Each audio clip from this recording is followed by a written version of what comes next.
Hola, ¿qué tal? Estamos de regreso a Creciendo en la Palabra. Quiero darle la bienvenida a este espacio que cada semana tomamos un tiempo para estudiar la lección de escuela sabática.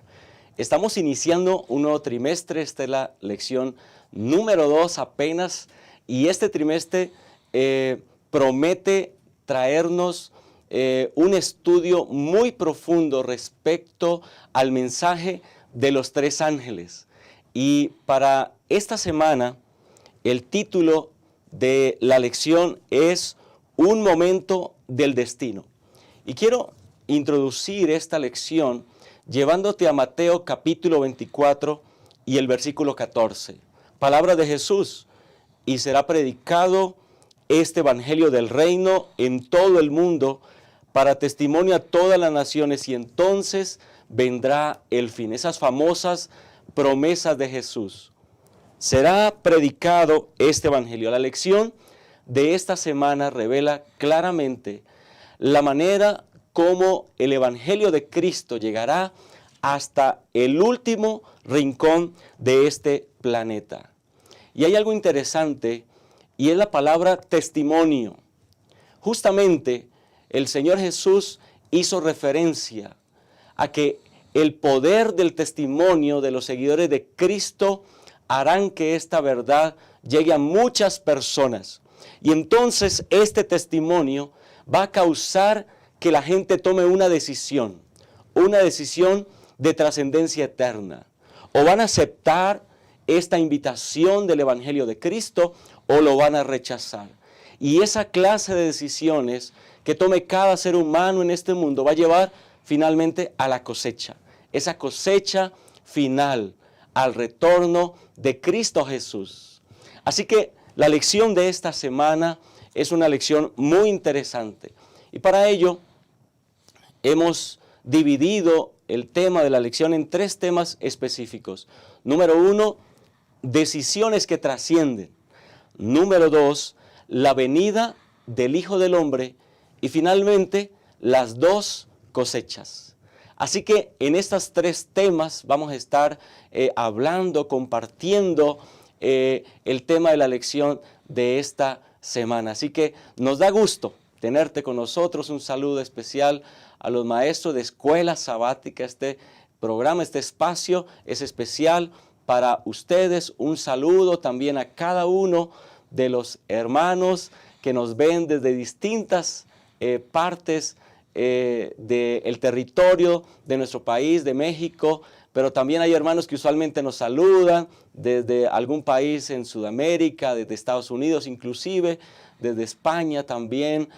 Un saludo a cada uno, gracias por estar con nosotros. Y entonces vamos a pedir la bendición de nuestro Dios para que esté con nosotros en el repaso de esta lección.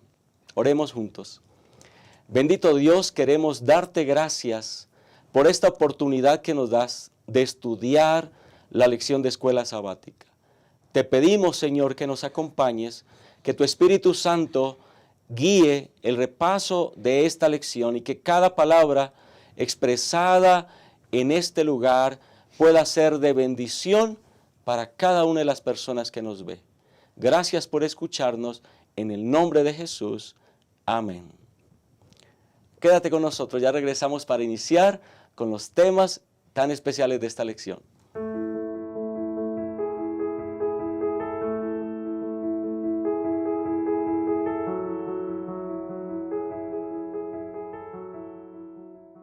Vamos a comenzar con el primer asunto que estudiaremos, el primer tema que hemos titulado Decisiones que trascienden. Pero quisiera presentar a quienes nos acompañan en esta ocasión. Quiero comenzar presentando al pastor Marco Montoya. Pastor, bienvenido a este espacio. Pastor, muchas gracias. Siempre una alegría acompañarles y estudiar junto con los hermanos. Gracias, hermanos. Y también está con nosotros el pastor David Marván. Pastor, bienvenido también.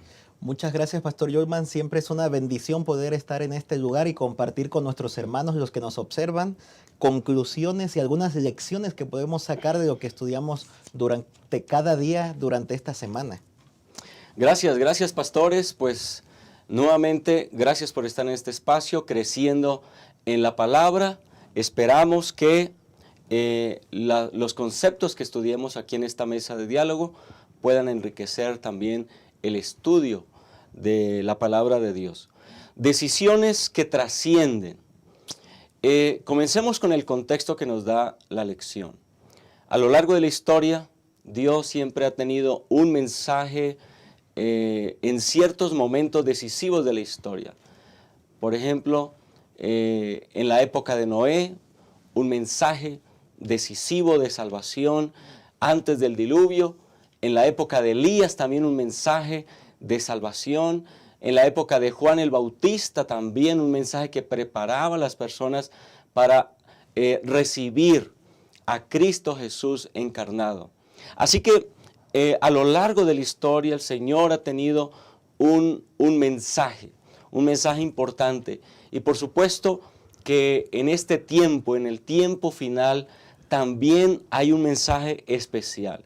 Y Jesús lo predijo, lo manifestó desde que habló con sus discípulos allá en Mateo 24, el contexto de las señales del fin. Y en el versículo 14, como una de las señales importantes antes del regreso de Jesús, Él dijo: y será predicado este evangelio del reino en todo el mundo por testimonio a todas las naciones, y entonces vendrá el fin. Aquí hay un anuncio importante de la predicación del evangelio. Ahora, justamente estudiando ahora el libro de Apocalipsis e introduciéndonos un poco en el capítulo 14 de Apocalipsis, estamos encontrando entonces el cumplimiento a esas palabras de Jesús. Así que comencemos por este aspecto, Pastor Montoya. ¿Qué implica ese cumplimiento de la predicación del Evangelio antes del regreso de Cristo Jesús? Pastor, viendo escuchando lo que mencionas y viendo el contexto de Mateo 24:14, comparándolo con Apocalipsis, que es lo que la Biblia, la lección nos pide también que hagamos, y tenemos que ver el contexto. Y entonces vemos nosotros en Apocalipsis 14:6, esta es la continuidad del mensaje. Dice: vi volar a otro ángel que tenía el evangelio eterno para predicarlo a los habitantes de la tierra. Pastor, ¿qué implica? Implican varias cosas. A mí me parece que, número uno, implica participación de todos. Todos somos parte de esta predicación. A mí me parece que todos en algún momento decimos: ya queremos que Cristo venga, ya queremos que esto se termine. Pero entonces implica, número uno, preguntarnos: ¿qué estoy haciendo yo? Porque yo también tengo participación, soy responsable en la predicación. Y también me parece que tenemos que recordar la implicación del mensaje, la implicación de lo que predicamos. Cuando algunas personas hablan de la venida de Cristo, lo hablan con cierto temor por algún mensaje que recibieron. El juicio, Dios te va a venir a traer a juicio, y les da miedo a las personas. ¿O qué estamos predicando? Estamos predicando esperanza, que en realidad, si nosotros nos damos cuenta, el mensaje de Mateo 24:14, el mensaje de Apocalipsis 14:6 y todo lo que estudiaremos en este trimestre implica en realidad esperanza, gracia.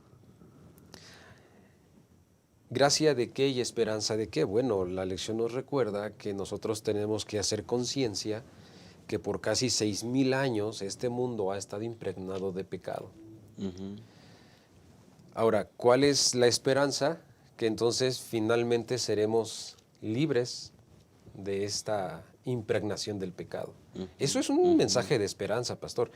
Y eso es lo que nosotros tenemos que predicar. El mensaje eterno es un mensaje de esperanza, es un mensaje de gracia, es un mensaje de perdón. A mí me parece que en ningún momento como iglesia nosotros deberíamos de darle un énfasis a este mensaje como un mensaje amarillista, con un mensaje de infundir temor, ¿no? Si tú no aceptas a Jesús, entonces te va a pasar esto. No, es al contrario. Si tú aceptas a Jesús, entonces tú alcanzas esperanza, tú tienes gracia, tú tienes misericordia. Eso es lo que implica, pastor. A mí me parece que de entrada estas dos cosas. Ujú. Todos participamos y lo que predicamos. Así que es un mensaje de gracia, un mensaje de esperanza. Es decir, Jesús tiene en vista, cuando está hablando allí con sus discípulos en Mateo 24 justamente, ahora está ante un grupo muy pequeño, está ante un grupo incipiente realmente, unos pocos, 12, luego 120, que tendrían que comenzar a expandir el Evangelio. Y es impresionante la visión que tiene Jesús, porque Jesús habla de un Evangelio que va a ser predicado hasta los confines de la tierra. Pero también en ese versículo, en esas palabras de Jesús, se esconde algo muy interesante, el método. ¿De qué manera Jesús espera que se predique o qué es lo que espera Jesús que impacte a las personas con el mensaje de ese Evangelio eterno? Pastor Marván. Sí, Pastor Yolman, es interesante, como decía ya el Pastor Montoya, que este mensaje es un mensaje de gracia, de esperanza. Estamos en medio de un día que habla acerca de decisiones eternas. Hemos adentrado ya a Apocalipsis capítulo 14. La lección pasada estábamos en el 12, ahorita ya nos estamos adentrando en el 14. Saben que Apocalipsis es un libro de contrastes y cada uno de estos contrastes nos invita a tomar decisiones, que son decisiones eternas. Por ejemplo, ¿adoraremos al dragón o al cordero? ¿Recibiremos la marca de la bestia o el sello de Dios? ¿Caeremos en los astutos engaños de la mujer escarlata, es decir, el falso movimiento de Satanás? ¿O caminaremos con la mujer de blanco, la verdadera iglesia de Dios? ¿Aceptaremos las enseñanzas engañosas de la Babilonia espiritual o nos regocijaremos en la verdad que procede de la Nueva Jerusalén?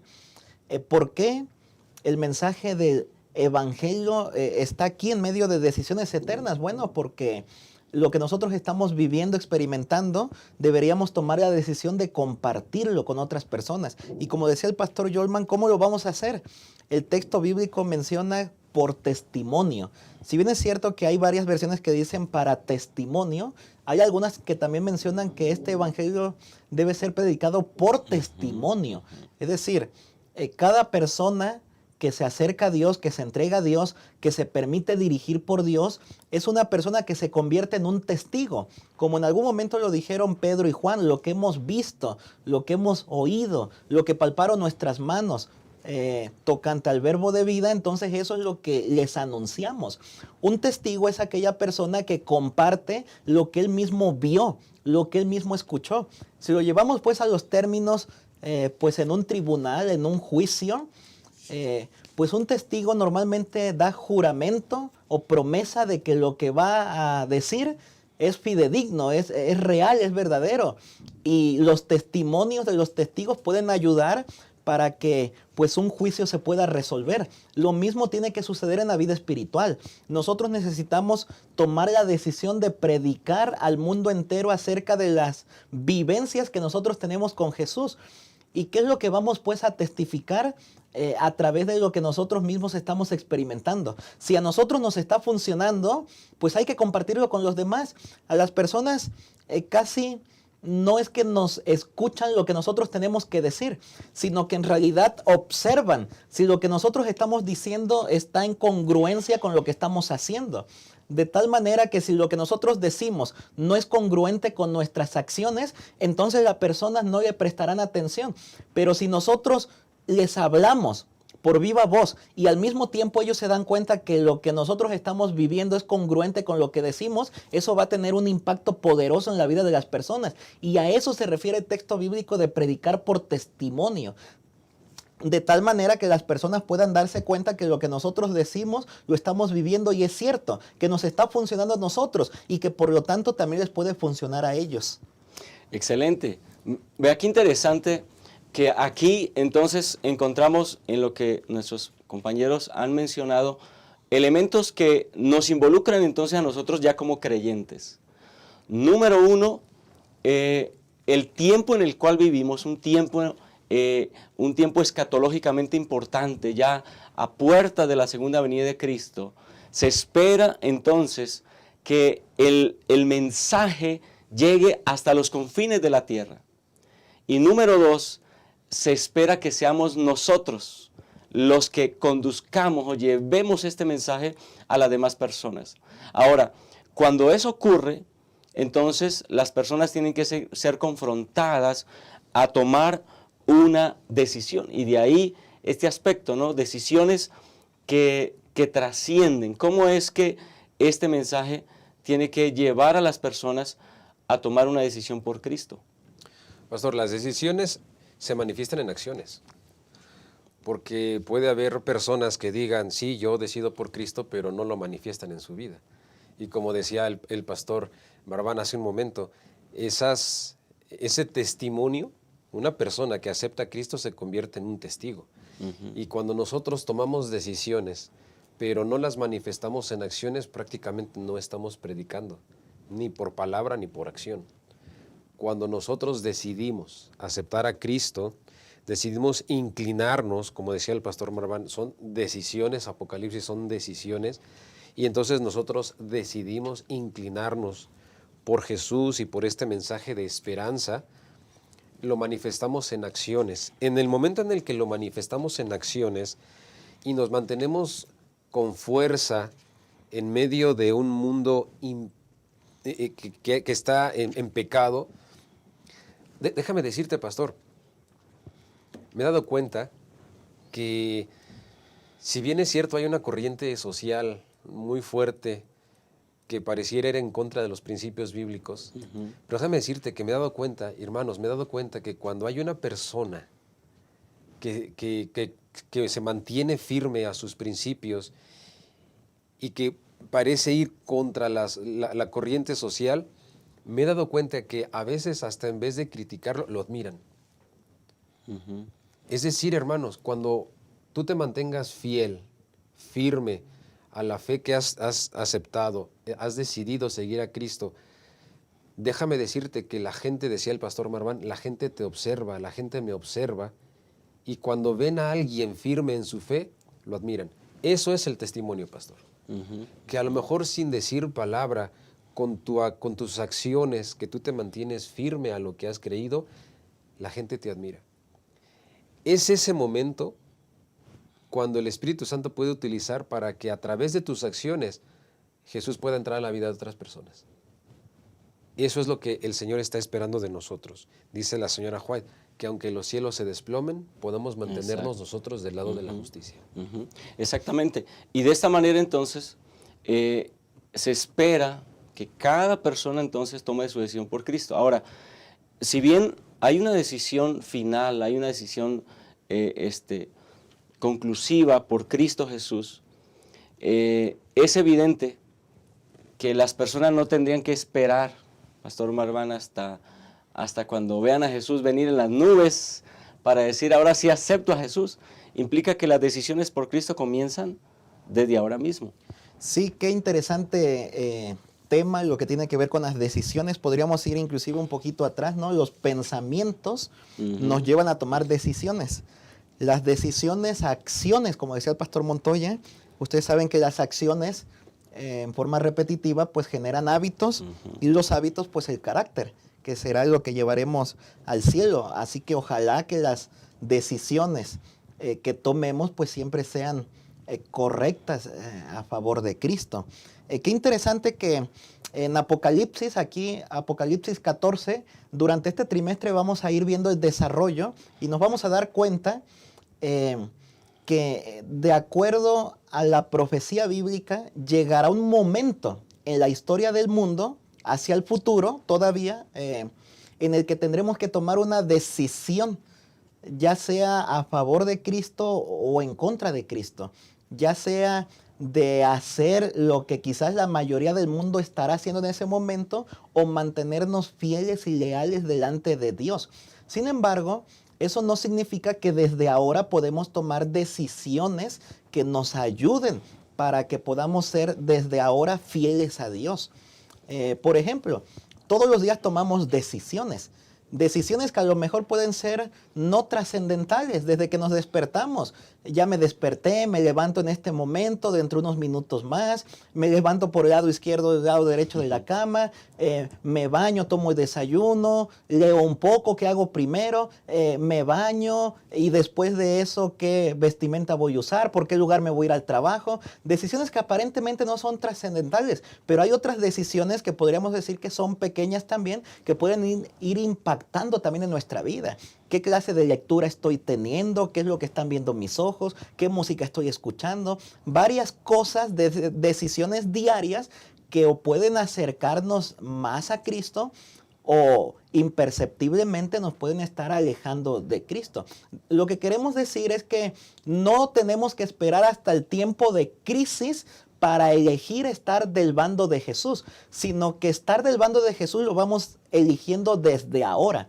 Hay personas que pareciera, y alguno quizás lo ha externado, cuando llegue el momento de crisis, en ese momento yo voy a consagrar mi vida a Dios. En ese momento voy a estudiar más la Biblia, voy a hacer más oración, voy a llegar a la iglesia. En ese momento yo voy a ser de los más fieles. Pero bueno, en este momento todavía no, porque todavía no llega el tiempo de crisis. No nos engañemos, porque si ahora, en tiempos de relativa paz, no podemos ser fieles a Dios en cosas pequeñas, tampoco lo vamos a poder hacer cuando el tiempo de crisis llegue.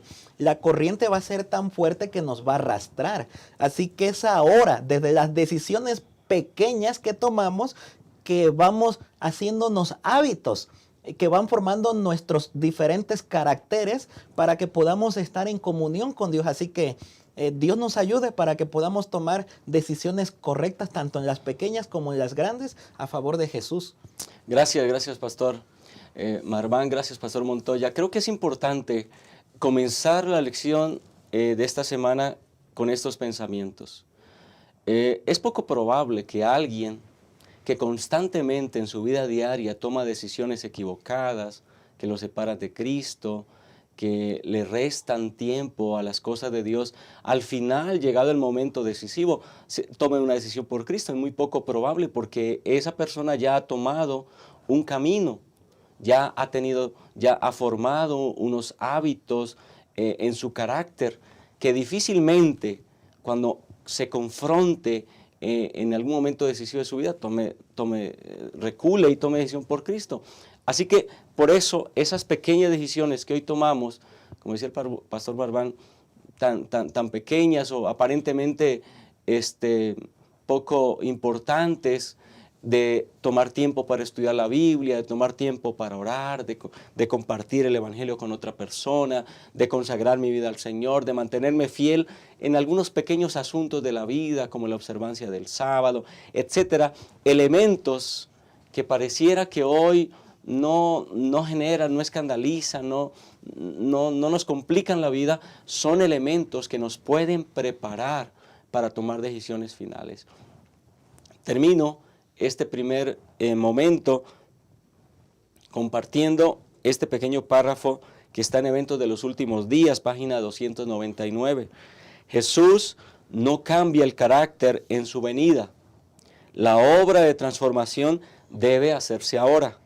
Nuestra vida diaria determina nuestro destino. Qué importante, qué frase tan elocuente. Nuestra vida diaria determina nuestro destino. Que Dios nos ayude para que podamos en nuestra vida diaria tomar decisiones que nos lleven hacia la eternidad. Quédate con nosotros, ya regresamos para continuar estudiando este importante tema. Amar es un verbo para vivir y compartir. Juan decía que el que no ama no conoce a Dios, porque Dios es amor. Muestra que el amor es real en ti. Entonces anda cada día con Jesús, para mirar a los otros con los ojos del Padre.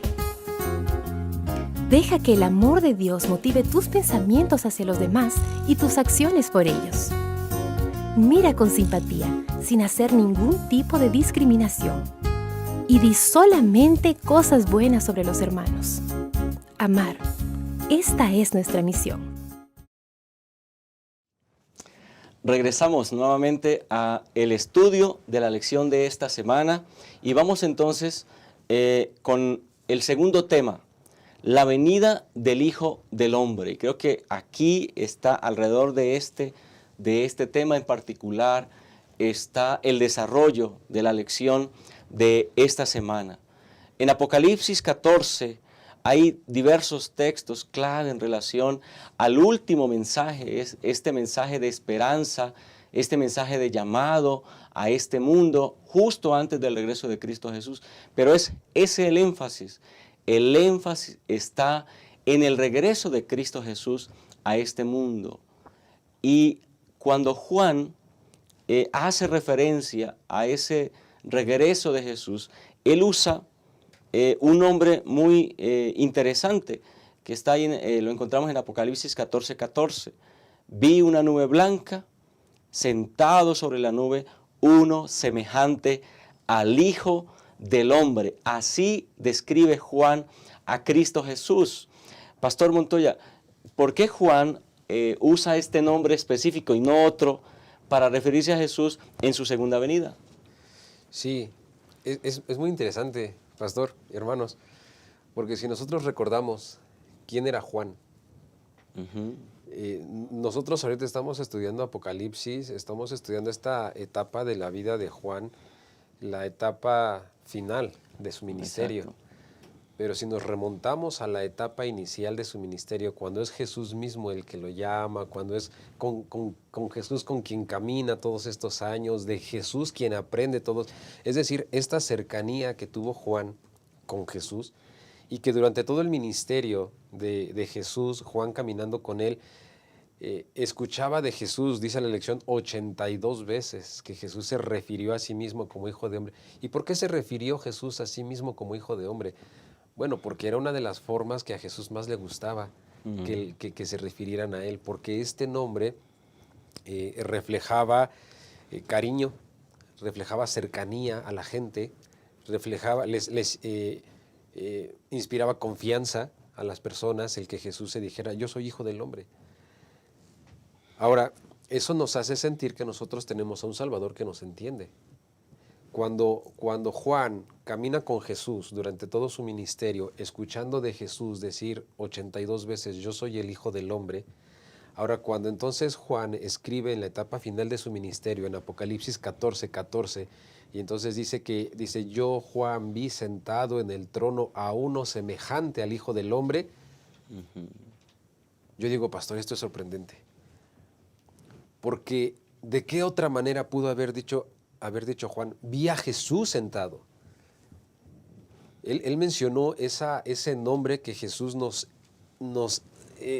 hizo saber, que a Él le gusta, que nos inspira confianza, que nos inspira esperanza, el nombre, el Hijo del Hombre. Y entonces Juan dice, vi sentado en el trono al Hijo del Hombre. Hermanos, podemos nosotros estar seguros que el mismo Jesús con el que Juan caminó es el mismo Jesús que Juan vio sentado en el trono. Qué interesante cuadro realmente. Es decir, se procura entonces que veamos a Jesús justamente en el reflejo de lo que hizo cuando estuvo con nosotros en su ministerio terrenal. Pero también la Biblia nos expresa la misión o lo que va a ocurrir alrededor de ese regreso de Cristo Jesús, ese regreso del Hijo del Hombre. Pastor Marmán, ¿qué nos dice la Biblia acerca de esos elementos también? Sí, muchas gracias, Pastor Yolman. Qué extraordinario, como mencionaba el Pastor Montoya, en Apocalipsis 14, versículo 14, dice, miré y he aquí una nube blanca, y sobre la nube uno sentado semejante al Hijo del Hombre. Ya el Pastor Montoya mencionaba, este es uno de los títulos favoritos de Jesús. Se utilizó 82 veces en los evangelios. Una expresión de cariño para identificarse con los seres humanos, ya que atravesó nuestras mismas pruebas, está capacitado para conocernos a la perfección. Qué interesante que este mismo Hijo de Hombre, Jesús, regresará para llevarnos a casa. ¿Y cómo regresará? Hay unos textos bíblicos que nosotros vimos durante este día, por ejemplo, Mateo 16, 27, que menciona que vendrá en la gloria de su Padre con sus ángeles. También encontramos por allí Mateo capítulo 24, versículos 27 y 30, que también mencionan que así como el relámpago que se ve desde todas partes, de la misma manera vendrá Jesús, el Hijo del Hombre, viniendo con poder en las nubes del cielo, con poder y gran gloria. También estuvimos viendo por ahí Mateo capítulo 25, versículos 31 y 32, que dicen: cuando el Hijo del Hombre venga en su gloria y todos los santos ángeles con él, entonces se sentará en su trono de gloria y serán reunidas delante de él todas las naciones, y apartará los unos de los otros, como aparta el pastor las ovejas de los cabritos. Así que podemos observar algunos elementos en estos pasajes. Es decir, Jesús, el Hijo del Hombre, viene en gloria con sus ángeles. Esto nos indica que va a ser un evento extraordinario, imperdible. Será tan extraordinario que vendrá con millares de millares, millones de ángeles. No va a haber lugar de paso, podríamos decir, para secretos. Como para decir, Jesús vino y no nos dimos cuenta. El regreso del Hijo del Hombre será extraordinario. Número 2, también se nos menciona que se separará a las ovejas de los cabritos. Y ahí podríamos introducir el elemento de juicio, que a continuación vamos a explotar un poco más, que tiene que ver con que los de la derecha, las ovejas, son los que se entregaron a Dios, los que hicieron la voluntad de Dios, mientras que los de la izquierda, los cabritos, son los que básicamente no decidieron entregar su vida a Dios ni obedecer a su palabra. Y número 3, bueno, el destino de las naciones, de toda la humanidad, se decidirá entonces por la eternidad cuando el Hijo del Hombre venga. Ojalá que, como decíamos en un segmento anterior, podamos tomar decisiones de tal manera que podamos ser fieles, leales a Dios, para que cuando el Señor Jesucristo regrese en su segunda venida, el Hijo del Hombre, entonces podamos estar preparados y listos e irnos con Él a vivir por la eternidad. Amén. Gracias, pastor. Vea, qué interesante es el saber que ese Jesús que estuvo con nosotros, que caminó entre nosotros, que también fue tentado en todo según esa semejanza, pero sin pecado, es el que va a venir por nosotros. Pero mientras Él regresa, Él prometió y Él nos dijo: he aquí yo estaré con vosotros todos los días hasta el fin del mundo. ¿Qué implica eso? Implica que ese poder victorioso de Jesús está dispuesto para que nosotros tengamos las victorias el día de hoy, en nuestro diario vivir. Ese es un mensaje muy poderoso que nos ayuda a entender la cercanía de Jesús y el interés de Jesús por salvarnos antes de que Él regrese. Ahora, no agotamos aquí las similitudes entre los evangelios y el libro de Apocalipsis. Ahora, podemos ir a un texto que es muy interesante en Hechos, el capítulo 1, escrito por Lucas, que nos regala otra similitud y que es digna de que podamos tomar un tiempo para analizarla. En el versículo 9, en Hechos 1, está Jesús con los discípulos después de haber estado 40 días con ellos, y entonces dice el versículo 9 que, habiéndole dicho estas cosas, fue alzado y lo recibió una nube que lo ocultó de sus ojos. Y el versículo 11 entonces aparecen delante de ellos, aparece un varón, o dos varones mejor, y entonces le dicen a estos discípulos, ¿qué les sorprende? ¿Qué están mirando al cielo? Ese mismo Jesús que ha sido tomado de vosotros, así mismo vendrá. Ese mismo Jesús. ¿Qué dice esa frase, Pastor Montoya, de estos dos ángeles a los discípulos? Pero ¿qué nos dice a nosotros respecto a quién esperamos? Gracias, Pastor. Me da mucha esperanza, mucha seguridad. Cuando nosotros leemos en la Biblia, en los evangelios, y leemos acerca del ministerio de Jesús, nos imaginamos a Jesús caminando por las polvorientas calles, ¿no?, de allá de Nazaret. Nos imaginamos a un Jesús acercándose a la gente, poniendo la mano sobre ellos, ministrando en las abarrotadas calles de Jerusalén, poniendo las manos sobre los enfermos, diciéndoles levántate. ¿Cuánto anhelamos nosotros? No sé si les ha pasado de decir, ay, cómo me hubiera gustado estar en aquel tiempo, ¿no? Donde Jesús ministró y donde Jesús sanó. Déjenme decirles que si ya nosotros encontramos en un momentito, hace un momento, la similitud de que ese mismo Jesús es el que está sentado en el trono, nosotros ahora tenemos todavía más seguridad de que es ese mismo Jesús que se fue o que estuvo en la tierra y que se fue, es el mismo que viene. Porque nosotros nuevamente leemos en Juan 14:14, donde dice Juan que él, perdón, en Apocalipsis 14:14, donde dice Juan que este hombre semejante al Hijo del Hombre que está sentado en la nube y que viene en la nube, pero entonces nosotros leemos en Hechos 1:9, donde dice que los ángeles le dijeron a los que estaban ahí cuando Jesús ascendió, este mismo Jesús que se fue, así como lo vieron irse en una nube, así vendrá. Pero entonces Juan en Apocalipsis dice, yo vi al Hijo del Hombre sentado en la nube que viene. No, pastor y hermanos, ¿qué más seguridad podemos tener de que ese mismo Jesús que ministró aquí en la tierra es el mismo Jesús que viene por nosotros? ¡Qué maravilla! ¡Qué bendición y qué esperanza! Y decíamos hace un momento, ¿cómo no tomar decisiones en favor de Cristo y mantenernos fieles a Él, teniendo tanta seguridad en su palabra de saber que es el mismo que viene por nosotros? Seguridad, una palabra clave en esa similitud.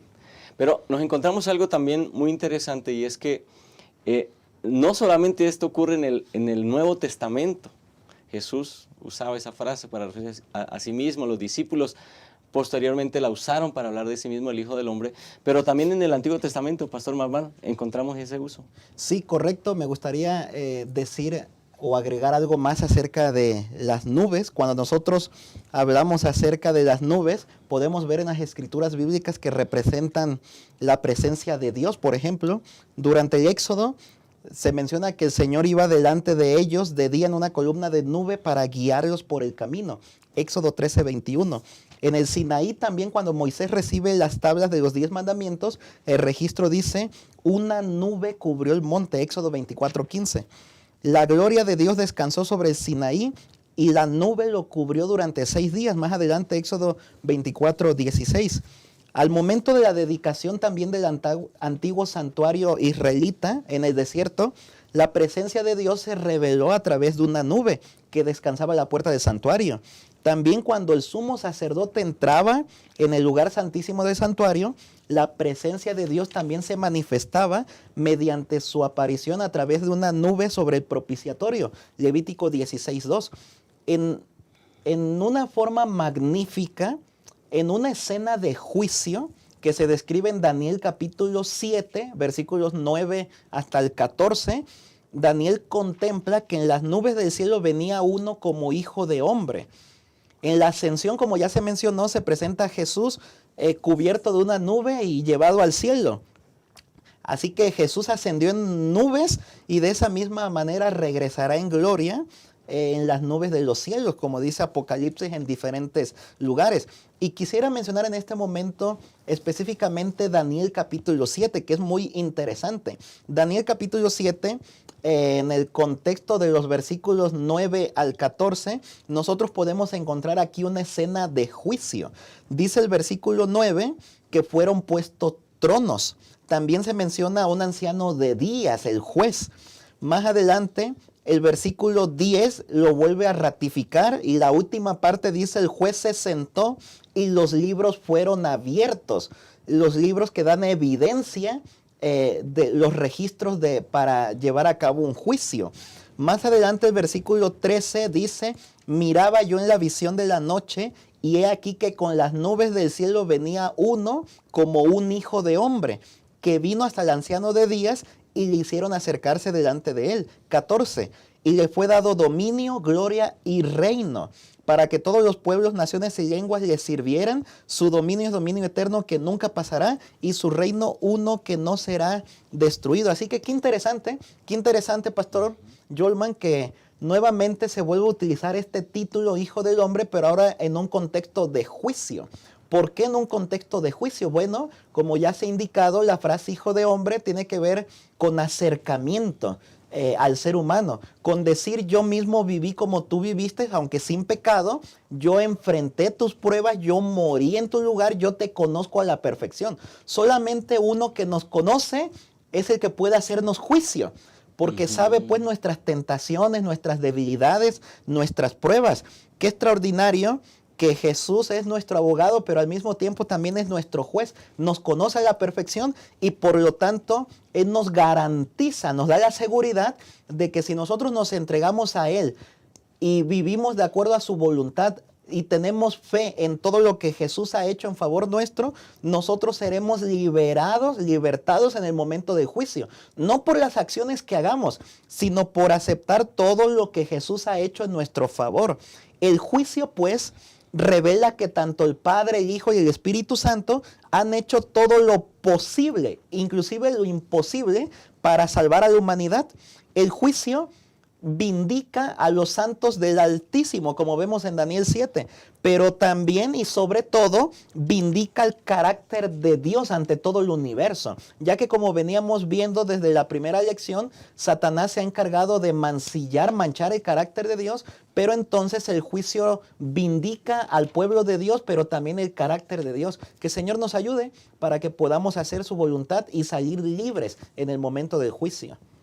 Qué interesante entonces que justamente la venida del Hijo del Hombre tiene como propósito salvación, restauración. Nos extiende la gracia. La venida del Hijo del Hombre nos debe traer a nuestro corazón gozo y debe inspirarnos a vivir hoy de manera consecuente con esos principios que Jesús nos enseñó. Esperamos a alguien que viene por nosotros, que viene a liberarnos del pecado y a llevarnos a vivir con Él por toda la eternidad. Qué emocionante pensamiento nos está dejando el estudio de la palabra de Dios en esta ocasión. Quédate con nosotros, ya regresamos para cerrar este hermoso tema. Abrazar. ¿Te has puesto a pensar en cómo demostrar amor de diferentes formas? Una de esas maneras es promover el bienestar del otro, y eso se puede ver cuando manifiestas actitudes que hacen que el otro se sienta bien recibido. Aquí en la iglesia puedes acercarte con una sonrisa, saludar con alegría. Sé bienvenido, dando la bienvenida a la casa del Padre, decir tu nombre y preguntar el nombre del otro, desear saber de dónde viene y cómo está, colocarte a disposición para lo que Él necesite, ser la extensión del abrazo y la sonrisa del Señor. Ese es un gran privilegio. Estamos llegando ya al final de esta importante lección, de este tema tan trascendente. Y terminamos con el último tema, las dos cosechas. Volvamos ahora entonces a Apocalipsis 14:14. Y ahora fijémonos por un momento en dos elementos que tiene Jesús. Ya vimos a Jesús descrito sobre una nube blanca, sentado sobre esta nube, y descrito como el Hijo del Hombre. Pero Él tiene dos elementos consigo. Número uno, Él tiene una corona de oro en su cabeza. Y esa corona representa esa palabra Stéphanos, que habla de una corona de victoria. Así que en esta segunda venida Jesús viene como victorioso. No viene con una corona de espinas. Cuando estuvo en esta tierra, esa corona representaba la vergüenza, representaba el desprecio y el rechazo de la humanidad al plan de salvación. Pero ahora viene con esa corona de oro representando la victoria definitiva que el cielo ha obtenido sobre el pecado y sobre Satanás. Pero también es interesante porque dice el versículo 14 que Jesús trae en la mano, no trae en la mano otra cosa sino una hoz aguda. Podría traer un cetro de rey, pero trae una hoz aguda, es decir, la imagen de la hoz es un símbolo que representa la cosecha. La Biblia y Jesús usó en diversos momentos la imagen de esa hoz aguda para representar la cosecha, o la imagen mejor de la cosecha para representar el plan de salvación en la humanidad. Significa entonces que si Jesús viene con una hoz aguda, es porque la cosecha ya está madura. El plan de salvación ha cumplido su propósito. El evangelio del reino ha sido predicado a todo el mundo y entonces viene la cosecha. Lo interesante es que en los siguientes versículos, a partir del 15 en adelante, se nos presentan dos cosechas. Y vamos a ver esta primera cosecha. Pastor Montoya, ayúdenos a entender esta primera cosecha que se presenta ahí en Apocalipsis 14. Pastor, gracias. Esta primer cosecha, que es la semilla dorada, esa semilla que está en su punto, representa, queridos hermanos, número uno, la semilla ha caído en todo terreno. Cuando la semilla cae y comienza a ser regada, y entonces esta semilla comienza su proceso de germinación, la semilla va creciendo, va llegando al punto de maduración. Entonces, me gusta la forma en cómo la señora White, en Palabras de Vida del Gran Maestro, en página 45 y 46, dice: la germinación de la semilla representa el comienzo de la vida espiritual y el desarrollo de la planta es una bella figura del crecimiento cristiano. Así como en la naturaleza, así en la gracia, no puede haber vida sin crecimiento. La planta debe crecer o morir. Así como su crecimiento es silencioso e imperceptible, pero continuo, así es el desarrollo de la vida cristiana. En cada etapa de desarrollo de nuestra vida puede ser perfecta, aún más si se cumple el propósito de Dios para nosotros. La santificación es la obra de toda una vida. Queridos hermanos, cuando, por ejemplo, pastor, como la semilla de mostaza, que es la más pequeña, nosotros tenemos bíblicamente esta ilustración, que es una de las más pequeñas, pero cuando la semilla de mostaza germina y se convierte en una planta y la planta crece, esta planta llega a convertirse en una planta de las más grandes, que los pájaros anidan ahí y que genera sombra para otros. Entonces, cuando tú y yo, querido hermano, germinamos nuestra semilla espiritual y crecemos, dice la señora White, lentamente, silenciosamente, pero crecemos. El cristiano, pastor, dice la señora White, o crece o muere, pero nosotros que somos la semilla dorada, crecemos. Entonces llegaremos al punto de maduración y llegará entonces cuando el Hijo del Hombre meterá la hoz y hará la cosecha. Esta cosecha será en el tiempo adecuado, en el apropiado, no antes, no después, pastor. Los agricultores, queridos hermanos, los agricultores no cosechan antes porque pierden, pudieron haber cosechado más, pero los agricultores no cosechan después porque también pierden, ahora cosechan de menos. Entonces, este momento del versículo 16, cuando la hoz sea metida en la tierra y la tierra sea cegada, será el momento apropiado cuando Cristo así considere, aunque algunos lo tengan por tardanza, pastor. Qué interesante entonces ver cómo se representa aquí el éxito del Evangelio, el éxito del plan de salvación en la cosecha de aquellos que permitieron que la obra salvadora de Cristo llegara a sus vidas. Pero tristemente hay otra parte de la historia también y es otra cosecha. Una cosecha o una segunda cosecha que habla de las uvas, Pastor Marván. ¿Qué representa esta cosecha de las uvas sangrientas? Sí, pastor, veníamos diciendo ya durante esta lección que las decisiones pequeñas o grandes, trascendentales o no, finalmente nos llevarán hasta este momento de las dos cosechas.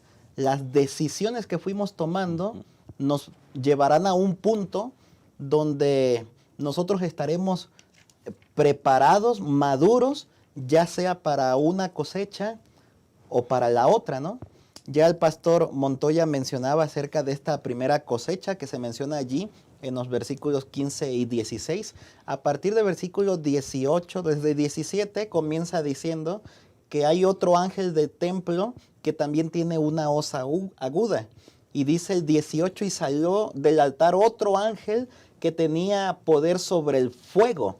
Esta palabra fuego posiblemente pues está hablando acerca algo así como de venganza, algo así como los fuegos del juicio final de Dios.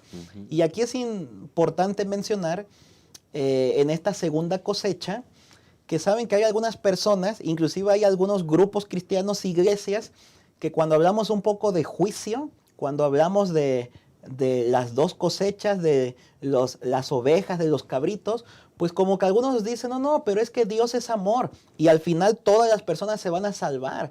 Como que eso que está ahí, pues como que no tiene sentido. A lo mejor, bueno, son unos símbolos que no entendemos muy bien. De hecho, hay algunos comentadores bíblicos que inclusive tienen, podríamos decir, dudas o confusión acerca de estos versículos, de qué verdaderamente están diciendo, porque en sus mentes no conciben la idea de que unos puedan ser cosechados, si utilizamos la palabra, ¿no?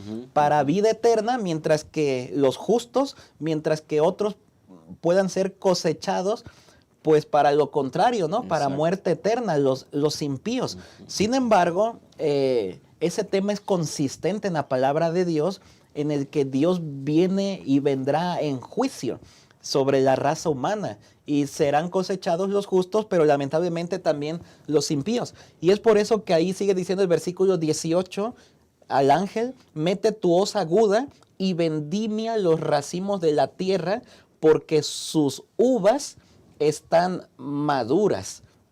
Y esta cosecha de las uvas maduras, más adelante el versículo 20 menciona el lagar, ¿no? Que también es el color rojo de la vendimia de las uvas, pues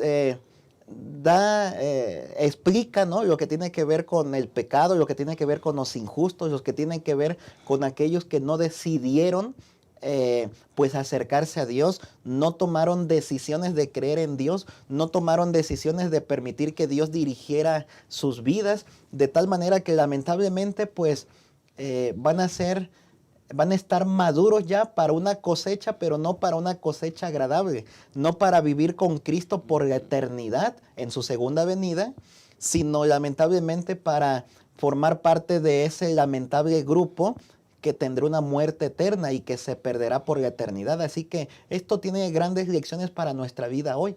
Ojalá que nosotros podamos tomar decisiones de tal manera que podamos formar parte del primer grupo, de los fieles de Dios, de los que son leales a Dios, y que de esa manera pues podamos irnos con Dios a vivir por la eternidad. Y no de este segundo grupo, en el que lamentablemente algunas personas o muchas quizás también pertenecerán. Así que las decisiones que tomamos ahora y en el tiempo de crisis final también nos ayudarán o nos dirigirán para saber en qué clase de grupo estaremos. Ojalá que estemos en el grupo de los fieles de Dios.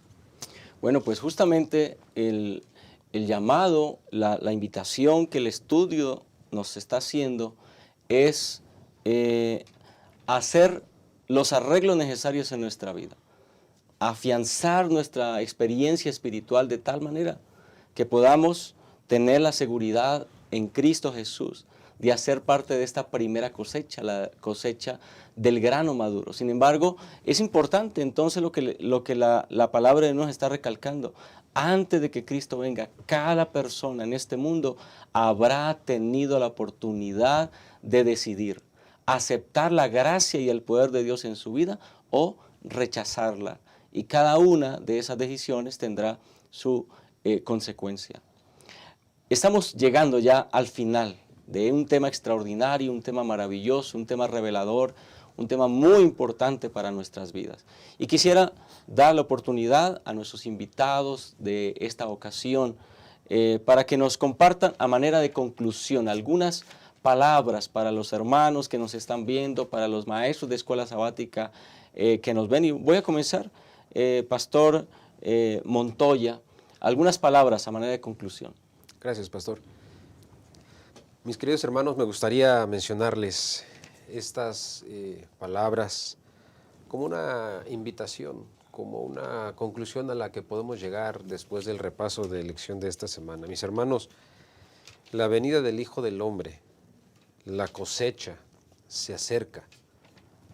La victoria es segura y ciertamente llegará en el momento exacto establecido en el plan de Dios. Entonces el reino de Dios será revelado en todo su esplendor. Ten paciencia, afirma tu corazón, mantente fiel, porque la venida del Señor, la cosecha, se acerca. Dios permita que nuestra decisión, que tu decisión, que mi decisión, sea mantenernos fieles a Dios, que cuando Cristo venga podamos estar del lado del Hijo del Hombre. Que Dios les bendiga, mis hermanos. Muchas gracias, Pastor Montoya. Gracias por acompañarnos en esta mesa de diálogo. Creo que ha sido de gran bendición. Gracias, Pastor.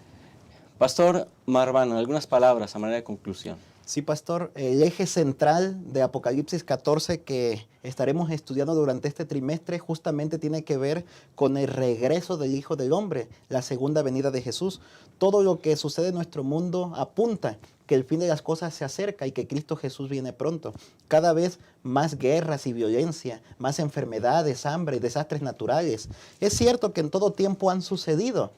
Sin embargo, en estos últimos tiempos se han multiplicado cada vez más, lo que habla de la proximidad de la venida de Jesús. Ojalá, como estuvimos estudiando durante esta semana, que nuestras decisiones nos vayan preparando y madurando para la cosecha final, en la cual el Señor mismo, el Señor Jesucristo, nos llevará para vivir con Él por la eternidad. Ojalá que podamos estar listos, que nuestras decisiones, que nuestros hábitos, que nuestro carácter sea semejante al de Cristo Jesús. Que el Señor les bendiga, hermanos.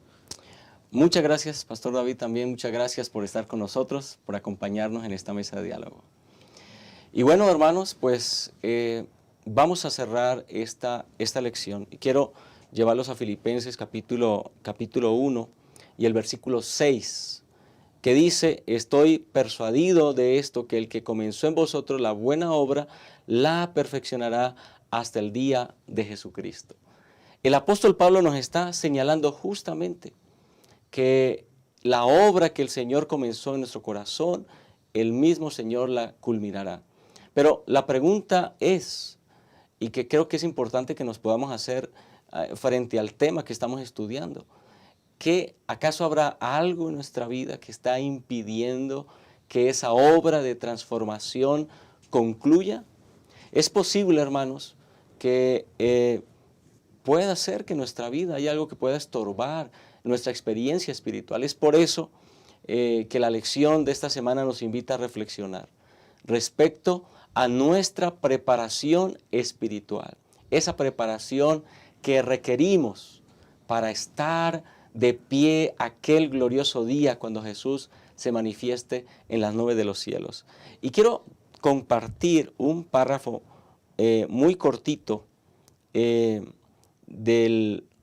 está en Palabras de Vida del Gran Maestro, que dice de la siguiente manera: cuando el carácter de Cristo sea perfectamente reproducido en su pueblo, entonces vendrá Él para reclamarlos como suyos. Qué tremendo desafío, cuando el carácter de Cristo sea reproducido perfectamente. Creo que esa es la meta a la cual nosotros debemos apuntar, que el carácter de Cristo pueda estar siendo reproducido en nuestra vida.